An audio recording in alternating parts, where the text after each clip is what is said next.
Swastiastu.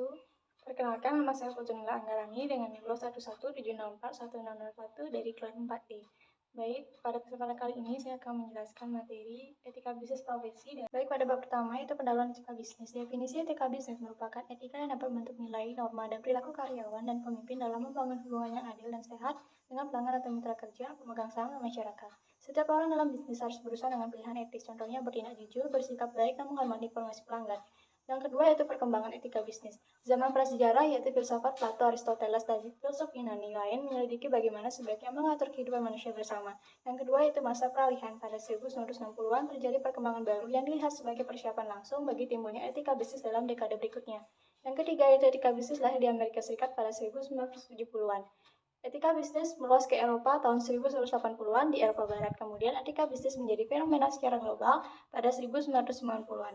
Selanjutnya itu perilaku tidak etis adalah melakukan hal yang merugikan seseorang dan hanya akan merugikan diri sendiri dan memperburuk citra. Beberapa contoh perilaku tidak etis dalam etika bisnis yang pertama yaitu mementingkan keuntungan sendiri. Contohnya seperti PT Megasari Makmur merupakan PT yang terkenal dengan produk obat nyamuknya yakni HIT, mengandung zat-zat yang berbahaya. Yang kedua itu tidak menghormati informasi pelanggan seperti Tokopedia yang mengalami kasus kebocoran data. Yang ketiga yaitu memfitnah. Yang keempat itu lari dari tanggung jawab.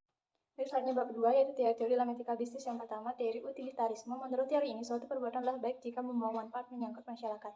Prinsipnya adalah tindakan yang secara moral betul adalah yang paling menunjang kebahagiaan semua yang bersangkutan. Pembagian utilitarisme yaitu utilitarisme perbuatan dan aturan. Adapun kelemahannya yaitu menimbulkan kesulitan yang tidak sedikit dan tidak pernah menganggap serius kemauan baik seseorang. Kelebihannya yaitu rasionalitas, kebebasan, dan bernilai universalitas. Contohnya yaitu bisnis pembuatan kompleks perumahan atau klaster, terdapat sisi positif yaitu bisa menghidupkan roda ekonomi di sekitar kawasan itu.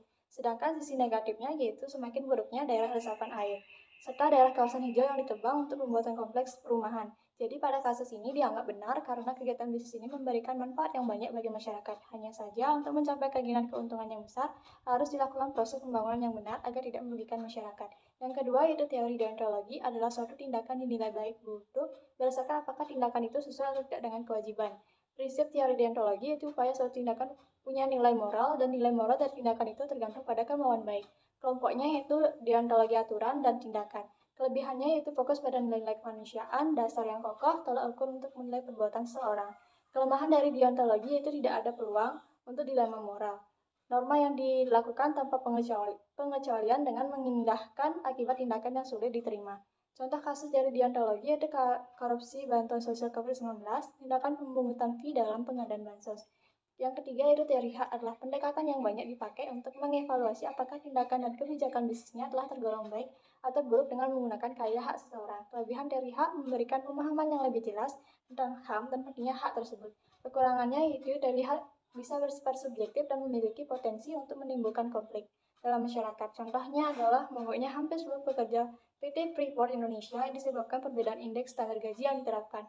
Yang keempat yaitu teori keutamaan adalah etika yang menekankan pada karakter baik dan prinsip moral yang baik dalam mengambil keputusan etis. Prinsipnya yaitu ada prinsip kebajikan, konsistensi, kemampuan rasional, keadilan, dan utilitas, serta kelebihannya mengutamakan karakter dan prinsip moral yang baik dalam mengambil keputusan etis. Kelemahannya itu sulit untuk menentukan apa yang benar atau salah. Selanjutnya bab 3 yaitu perilaku etis dan tidak etis dalam kehidupan sehari-hari. Yang pertama, nilai etika merupakan keyakinan dan pemikiran yang kita pelajari dari sejak usia dini pada lingkungan sekitar. Bagian dari nilai etika yaitu integritas, keadilan, tanggung jawab sosial, kepatuhan hukum, dan kerjasama, serta inovasi. Nilai etika sangat penting dalam kehidupan. Tanpa nilai etika, kita akan kehilangan arah dan prinsip yang harus kita pegang dalam bertindak. Yang kedua yaitu hak dan kewajiban individu. Merupakan dua komponen yang tidak bisa dipisahkan. Hak tentang sesuatu hal yang benar untuk berbuat sesuatu, sedangkan kewajiban sesuatu yang wajib dilaksanakan. Kewajiban karyawan pada perusahaan yaitu ketaatan, ada konfidensialitas atau kerahasiaan, yang ketiga yaitu loyalitas atau kesetiaan, dan hak seorang karyawan yang bekerja pada perusahaan telah diatur dalam undang-undang yaitu hak karyawan menjadi anggota serikat tenaga kerja, jaminan sosial atau K3, cuti dan libur, pelindungan keputusan PHK, dan hak menerima upah yang layak. Selanjutnya yaitu yang ketiga, peduli dan menghargai orang lain. Peduli orang lain berarti kita memperhatikan dan merasa empati terhadap kondisi orang lain, dan menghargai berarti kita menghormati hak dan martabat orang lain sebagai individu. Cara menunjukkan peduli dan menghargai orang lain yang pertama itu mendengarkan dengan penuh perhatian, memberikan dukungan moral, menghormati perbedaan. Selanjutnya yaitu yang keempat, toleransi, empati, dan sikap positif. Yang pertama yaitu toleransi adalah sikap yang cenderung menghormati kebiasaan orang lain. Empati adalah sikap dalam memahami perasaan orang lain, dan sikap positif adalah sikap yang menunjukkan optimisme.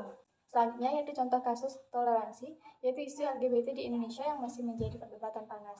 Contoh dari empati yaitu aksi penggalangan dana dan bantuan sosial. Contoh dari sikap positif yaitu dengan memperkuat rasa persaudaraan dan solidaritas dalam mengatasi kesulitan. Selanjutnya yang kelima yaitu perilaku tidak etis dalam dunia kerja. Perilaku tidak etis di dunia kerja dapat merugikan tidak hanya individu tapi juga perusahaan dan masyarakat luas. Menurut Alvin A. Arens, terdapat beberapa prinsip etis yaitu tanggung jawab, kepentingan publik, integritas, objektivitas, dan independensi kesesamaan. Perilaku tidak etis di dunia kerja yaitu penyalahgunaan kekuasaan, korupsi, diskriminasi, bullying, dan pelanggaran privasi. Baik, selanjutnya bab 4 yaitu arah bisnis dan tujuan penerapan etika dalam aspek bisnis, norma, dan hukum. Yang pertama, histori bisnis dan perubahan etika bisnis. Pada sekitar tahun 1970-an, istilah kata etika bisnis pertama kali timbul di Amerika Serikat. Kemudian, tahun 1980-an, daratan Eropa atau Barat, etika bisnis sebagai ilmu baru berkembang kira-kira 10 tahun kemudian. Selanjutnya, seiring dengan adanya globalisasi, maka dunia bisnis harus mengikuti keadaan perkembangan tersebut. Selanjutnya yang kedua ada misi etika, bertujuan memberikan dorongan bagi kesadaran moral dan memberikan batasan bagi para perusahaan untuk dapat menjalankan bisnis secara jujur serta adil dan menjauhi bisnis penipuan yang merugikan banyak orang.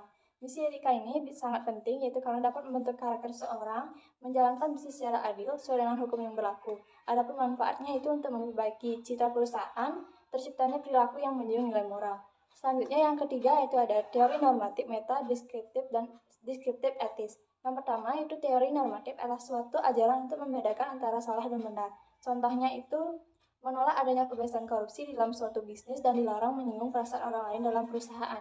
Yang kedua yaitu ada teori meta, merupakan pandangan yang mempelajari tentang asumsi maupun yang berhubungan dengan benar atau tidaknya ilmu etika itu sendiri. Yang ketiga yaitu teori deskriptif, lebih menjelaskan perbuatan manusia melalui sesuatu yang sedang dilakukan terwujud dalam bentuk tindakan. Contohnya itu adalah pelanggaran etika bisnis di iklan galang sekali pakai mineral. Iklan ini termasuk manipulasi karena iklan tersebut melanggar kode etik periklanan di Indonesia antara lain kreditkan produk pesaing, penggunaan atribut profesi atau setting tertentu yang menyesatkan atau mengelabui khalayak.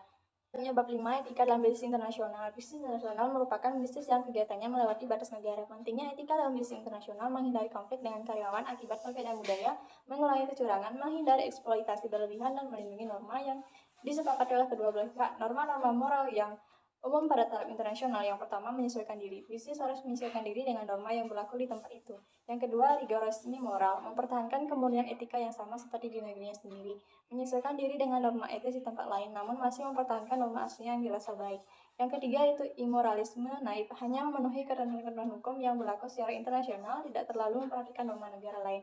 Contoh pelanggaran etika dalam bisnis internasional yaitu kasus pelanggaran etika bisnis oleh Volkswagen yang berbohong kepada regulator dan pelanggan mengenai aspek kunci dan kinerja mobilnya. Yang kedua ada whistleblowing, yaitu merupakan tindakan yang dilakukan oleh perorangan untuk memberitahukan informasi tertentu kepada pihak berwenang terhadap pelanggaran yang telah dilakukan oleh perusahaan terkait. Whistleblower pada lingkungan ada dua, yaitu internal dan eksternal. Contoh kasusnya yaitu kasus korupsi APBDes Cirebon yang menyeret kepala desa Supriyadi. Dalam kasus tersebut, negara mengalami kerugian hingga 815 juta. Kasus tersebut dibongkar oleh Nur Hayati, kepala urusan keuangan desa Citemu, Cirebon. Bab 6 yaitu sumber-sumber dan nilai dalam perilaku etika. Yang pertama ada agama. Etika yang bersumber dari ajaran agama mengandung prinsip yang berkaitan dengan nilai-nilai kebenaran yang berkaitan dengan sikap dan perilaku yang dikasih Tuhan. Contoh kasus yaitu Holy Wings, usaha yang bergerak di bidang food and beverage, melakukan promosi nyeleneh dengan memberikan minuman gratis kepada pengunjung yang bernama Muhammad dan Maria. Aksi tersebut berbuntut dengan dilaporkannya Holy Wings ke polisi. Pemerintah Provinsi DKI Jakarta telah memberikan sanksi kepada manajemen Holy Wings Indonesia usai mempromosikan minuman keras bernada penistaan agama. Yang kedua yaitu filosofi. Ajaran filosofi tersebut bersumber dari ajaran-ajaran yang diwariskan dari ajaran yang sudah diajarkan dan berkembang lebih dari 2000 tahun yang lalu. Contoh kasus itu kasus ICE, dilema buruh perempuan dan minimnya kesetaraan gender di tempat kerja, dugaan pelanggaran hak buruh di pabrik es krim ICE di Bekasi yang menyebabkan beberapa pekerja wanita mengalami keguguran. Yang ketiga yaitu budaya. Setiap transisi budaya antar satu generasi ke generasi berikutnya akan mewujudkan nilai-nilai yang kemudian diterima dalam komunitas yang selanjutnya akan terwujud dalam perilaku. Contoh kasus budaya yaitu kegagalan Disney dalam pembukaan Disneyland di Paris karena Disney tidak mengintegrasikan budaya Prancis dalam model bisnis mereka. Yang keempat itu ada hukum, merupakan perangkat aturan yang dibuat oleh pemerintah dalam rangka untuk menjamin kelangsungan hidup berbangsa dan bernegara. Contoh kasusnya adalah seperti PT Suli yang gagal memberikan rasa keamanan dan kepercayaan para pemegang sahamnya. Sekian penjelasan materi dari saya tutup dengan Para Santi, Om Santi Santi Santi Om.